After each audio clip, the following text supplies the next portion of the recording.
You know, there is no doubt that what happened here in Golders Green on Wednesday, where two members of the community were attacked, has reignited that whole debate about whether these pro-Palestinian marches should be allowed to go ahead. There is fear in the community. Someone came up and spoke to me earlier and said that they shouldn't be allowed to go ahead, and that is reflected in all sorts of comments this week. So Jonathan Hall, who is the independent reviewer of terrorism legislation, spoke out saying that they incubate terror. We heard Kemi Badenoch, the Conservative leader, calling them a cover for violence and intimidation of Jews. Nigel Farage, the Reform leader, calling the government weak, and the chief rabbi calling them hate marches, saying they're purposeful anti-Israel demonisation. Now, of course, the vast majority of people attending the marches are people who are speaking out against what has happened in Gaza, but it's caused an enormous amount of anger, and there has been a response from Stop the War Coalition, who are organisers of these marches, who've said attempts by some to connect the series of horrific anti-Semitic attacks in North London with the marches in solidarity with Palestine are false. The Stop the War Coalition has been proud to be part of organising these mass marches in support of the people of Gaza and against the genocide of the Israeli government.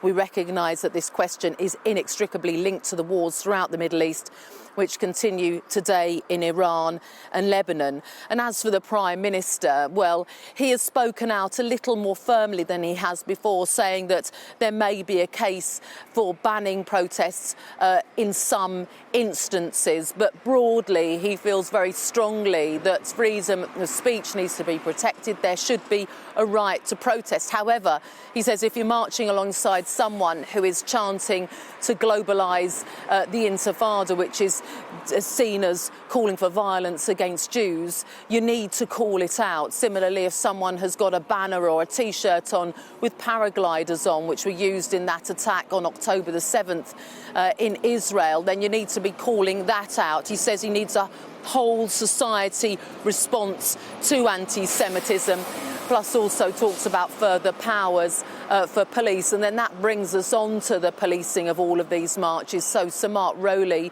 the Metropolitan Police Commissioner, has no doubt just how big a policing operation is needed for these. He says he's particularly concerned about what's due to happen 2 weeks today. So two big marches. One, a pro-Palestinian march to mark Nakba Day, to commemorate 1948 when Palestinians were displaced.